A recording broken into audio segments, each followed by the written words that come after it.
भूतकाल की उषाओं के नहीं,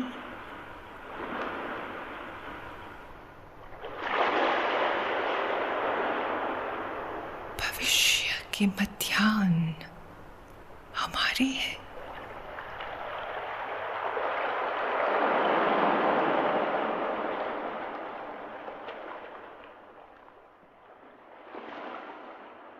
भारत निश्चय ही अपनी सारभूत अंतःसत्ता को बनाए रखेगा।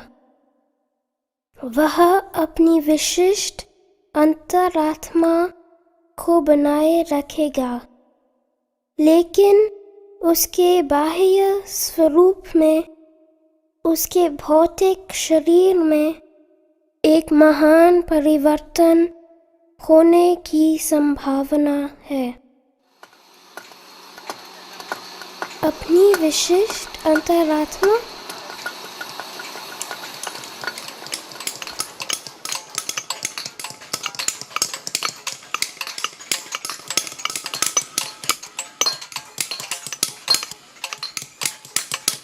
आख्याहि मे को भवान् उग्ररूपो नमोस्तुते देववर प्रसीद विज्ञातुमिच्छामि भवन्तमाद्यं न हि प्रजानामि तव प्रवृत्तिम् आख्याहि मे।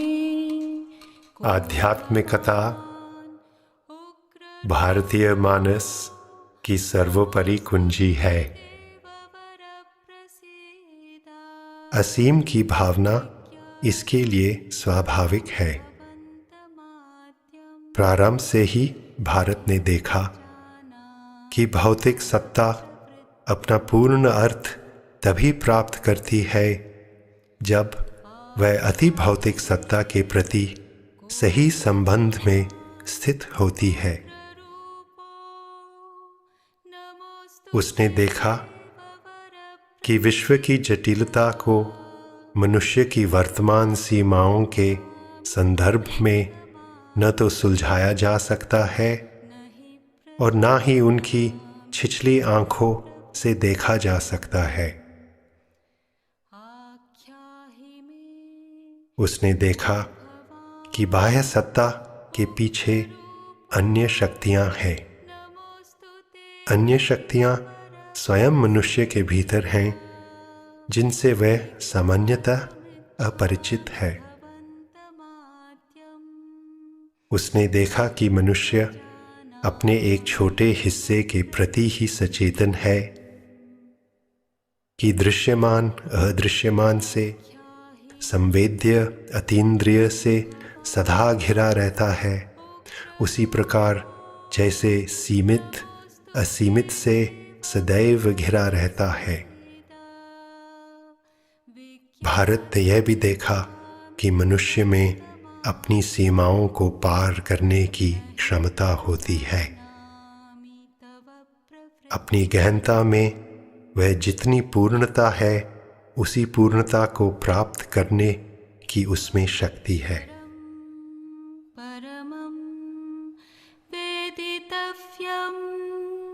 त्वमस्य विश्वस्य परं निधानम् त्वमव्ययः शाश्वतधर्मगोप्ता सनातनस्त्वं पुरुषो मतो मे त्वमक्षरं परमम्। उसने मनुष्य से परे असंख्य देवों को देखा, देवों से परे ईश्वर को देखा और ईश्वर से परे स्वयं अपनी अवर्णनीय शाश्वतता को देखा। उसने देखा कि हमारे जीवन से परे जीवन के अन्य क्षेत्र भी हैं। हमारे वर्तमान मानस से परे मानस के अन्य क्षेत्र भी हैं और इनसे परे ब्रह्म के वैभवों को उसने देखा। परं निधानम् त्वमव्ययः शाश्वतधर्मगोप्ता।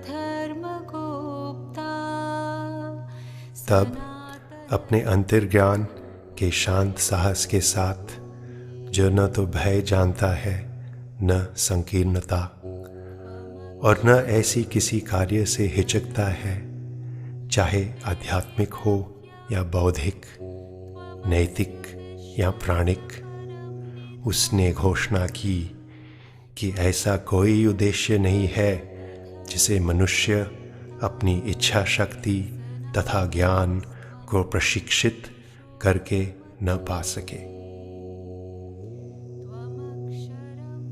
भारत ने यह भी घोषणा की कि मनुष्य मानसिक शक्तियों की उच्चतम पर्वतमालाओं पर विजय प्राप्त कर सकता है। वह आध्यात्मिक बन सकता है, वह देव बन सकता है, वह ईश्वर के साथ ऐक्य प्राप्त कर सकता है,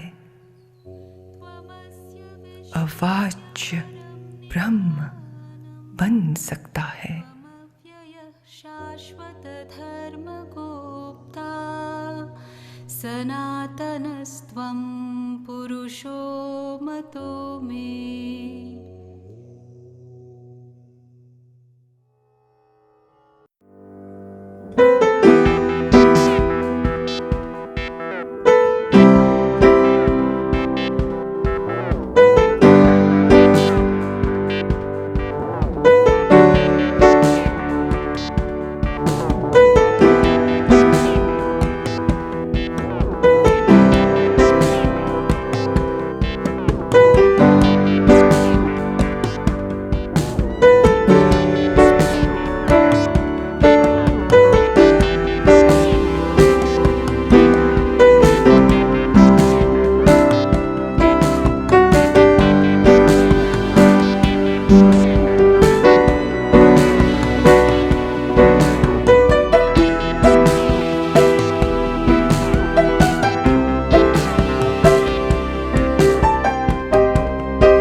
आध्यात्मिकता भारतीय मानस की सर्वोपरि कुंजी है यह तो सच है, लेकिन वह इसकी समग्र मानसिकता नहीं थी और न भी हो सकती थी।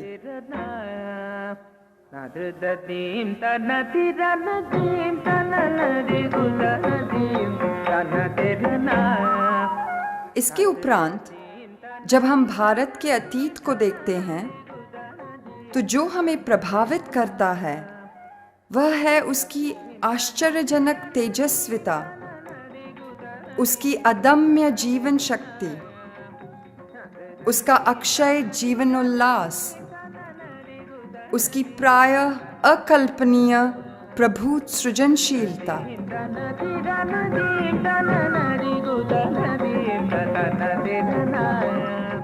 कम से कम 3000 वर्षों के दौरान, असल में इससे भी अधिक समय के दौरान, वह सृजन करता रहा है। लगातार, प्रचुर, बहुल और अंतहीन बहुमुखी दिशाओं में उसने गणतंत्रों, राज्यों तथा साम्राज्यों का सृजन किया। कई दर्शन शास्त्र, सृष्टि सृजन शास्त्र, वैज्ञानिक शास्त्र, धर्मशास्त्र, कई प्रकार की कलाएं एवं काव्य रचनाएं, सभी प्रकार के स्मारक, राजमहल, मंदिर एवं सार्वजनिक निर्माण कार्य, असंख्य जन समुदाय, जन समाज और धार्मिक संघ, विविध कानून, नियम और रीति रिवाज, विविध भौतिक शास्त्र, मानसिक व गुण शास्त्र, योग शास्त्र, नाना प्रकार की राजनीति एवं प्रशासन की प्रणालियां, आध्यात्मिक एवं सांसारिक ललित कलाएं, समृद्ध व्यापार, उद्योग और दस्तकारियां, इस सूची का कोई अंत नहीं है और हर एक मद में अधिक और अधिकतर कर्मधारा बहती रही है। वह सृजन करता है, करता जाता है। कभी भी उसकी संतुष्टि नहीं होती, कभी भी उसे थकान नहीं लगती।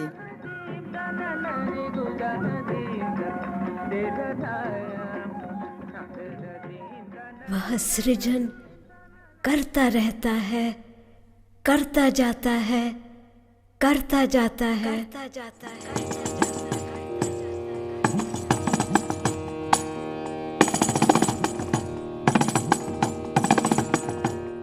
यूरोपीय आलोचकों की शिकायत रही है कि उसके प्राचीन स्थापत्य, मूर्ति शिल्प एवं कला में कहीं कोई रोक रुकावट तो है ही नहीं और न ऐसे रिक्त स्थान हैं जहां उसकी रचना को विराम मिल सके कि वह सकड़ी खाली जगह को भी अलंकरणों से सुसज्जित कर देता है, चप्पे चप्पे को संपन्न कर देता है।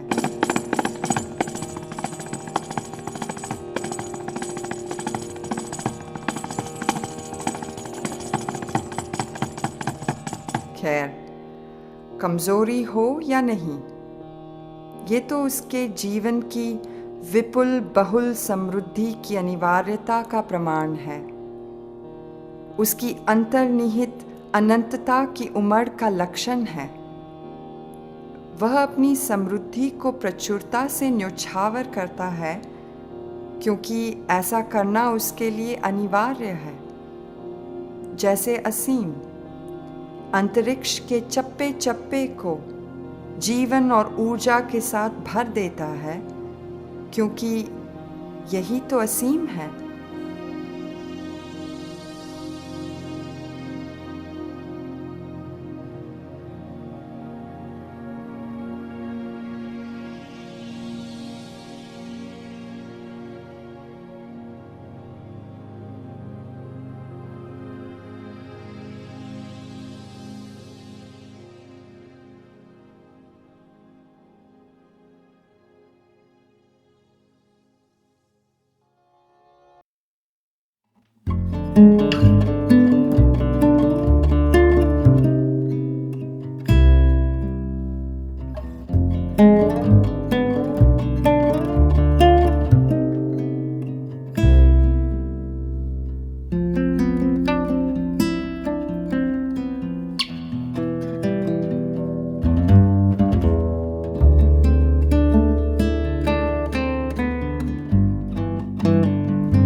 के भूतकाल में जो था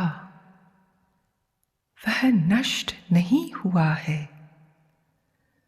वह सब अब भी प्रसुप्त रूप में है और नए रूपों को अपनाने की प्रतीक्षा कर रहा है।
यूरोपीय दृष्टि तो भारत के बुद्ध और शंकर के शून्यवादी एवं जीवन निषेधकारी सिद्धांत पर ही टिकी रह गई है,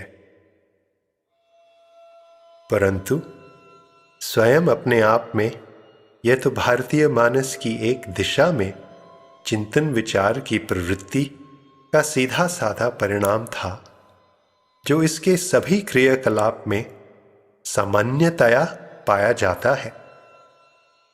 यह प्रवृत्ति जो अंतिम बिंदु तक और उत्कृष्ट संभावनाओं तक प्रत्येक लक्ष्य का, यहाँ तक कि प्रत्येक विशेष उपलक्ष्य का भी अनुसरण करती है, उसने जाना कि एक उचित अतिरेक के बिना हम उन सीमाओं को नहीं तोड़ सकते जिनका सामान्य मन का तामसिक स्वभाव ज्ञान प्राप्ति, विचार और अनुभूति के विरुद्ध निर्माण करता है।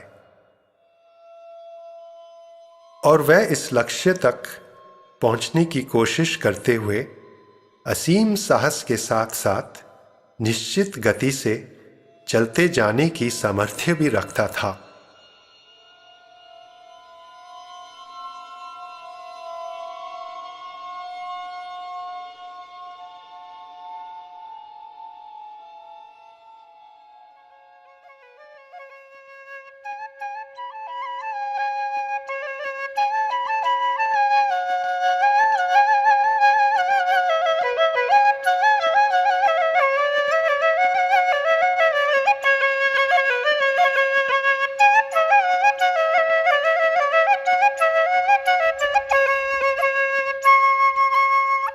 फिर भी यह गौरतलब है कि इन सर्वाधिक अतिरेकों की खोज का परिणाम कभी भी अव्यवस्था में नहीं निकला। प्रत्येक अतिरेक में भारतीय आत्मा इसके भीतर भी एक विधि नियमन को खोज निकालती है।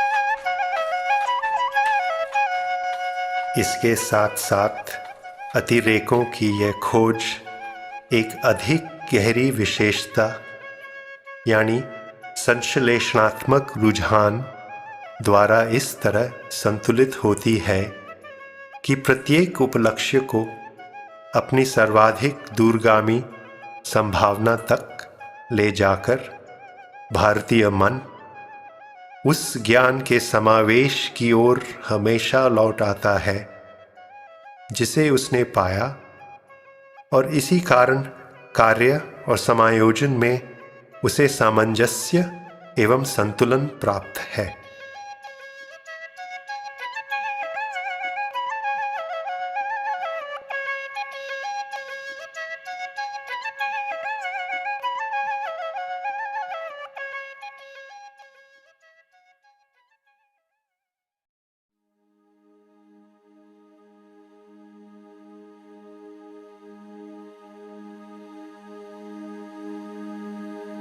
মাতো দুর্গে জগৎ শ্রেষ্ঠ ভারত জাতি নিবিড় তিমিরে আচ্ছন্ন ছিল, তুমি মাতো গগন প্রান্তে অল্পে অল্পে উদয় হইতেছ।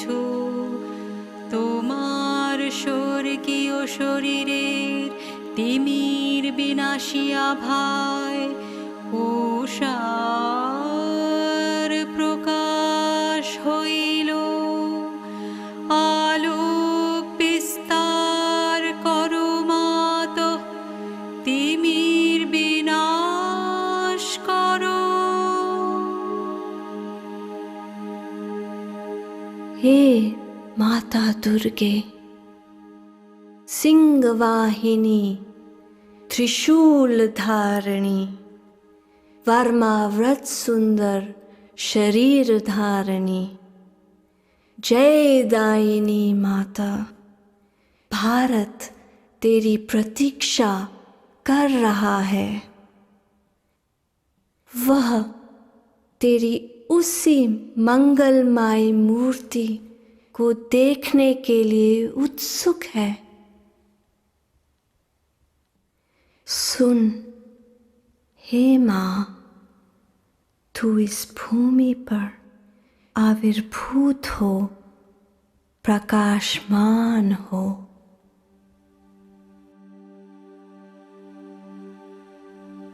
हे माँ, भारत तेरी प्रतीक्षा कर रहा है। मातो दुर्गे सिंहवाहिनी, त्रिशूलधारिणी, বর্মআবৃত সুন্দর শরীরে মাতো জয়দায়িনী, জয়দায়িনী, জয়দায়িনী। তোমার প্রতীক্ষায় ভারত রহিয়াছে, তোমার সেই মঙ্গলময়ী মূর্তি দেখিতে উৎসুক।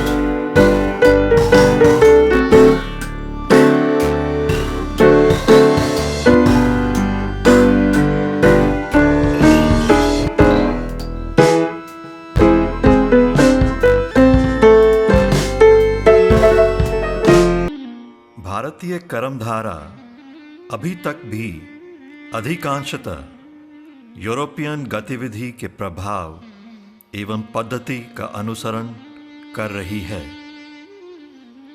लेकिन हमारे भीतर एक अंतरात्मा है जिसके प्रति वे विजातीय हैं। इसलिए हमारा कार्य इच्छा शक्ति में निकृष्ट, रूपाकृति में हीन और परिणामों में निष्प्रभावी है, क्योंकि यह हमारी सत्ता के मूलों से उद्भूत नहीं है। केवल कुछ दिशाओं में आत्मज्ञान के प्रकाश की स्पष्ट झलक है। जब एक महत्तर ज्योति का प्रादुर्भाव होगा, तभी हम भारत के पुनर्जागरण के बारे में न केवल आशा के रूप में अपितु वास्तविकता के रूप में बताने में समर्थ हो सकेंगे।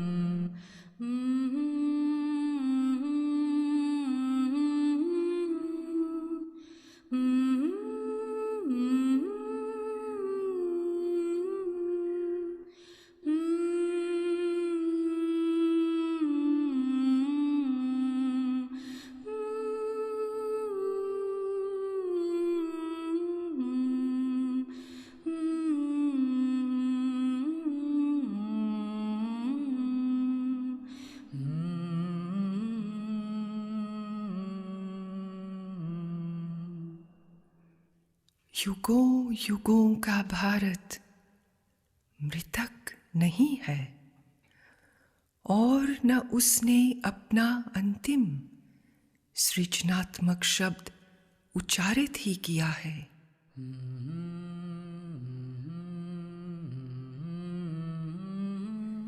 वह जीवित है और उसे अभी भी स्वयं अपने लिए और मानव जाति के लिए बहुत कुछ करना है,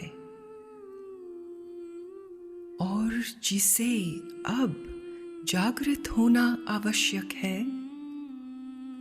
वह पश्चिमी सभ्यता में रंगे ऐसे पूरब के लोग नहीं जो पश्चिम के पालतू चेले हैं और जो पश्चिम की सफलता और असफलता को दोहराए जाने के लिए अभिशाप्त हैं।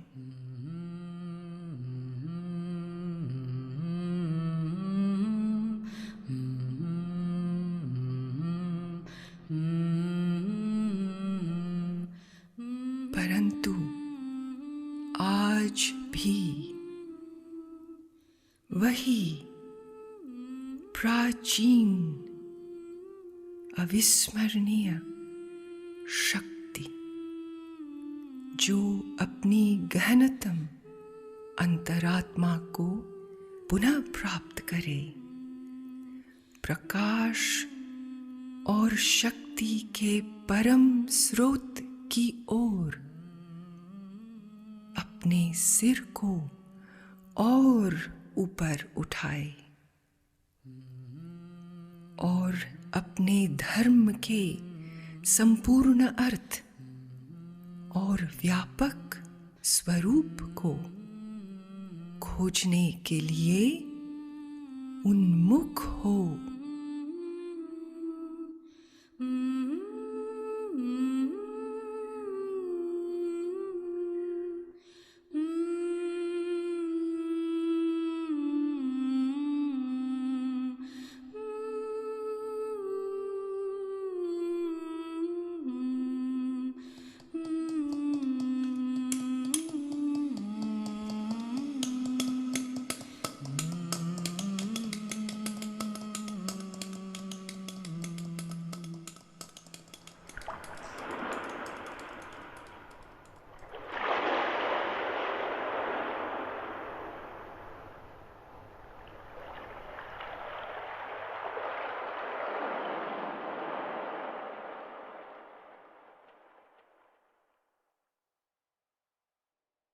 हम भूतकाल की उषाओं के नहीं,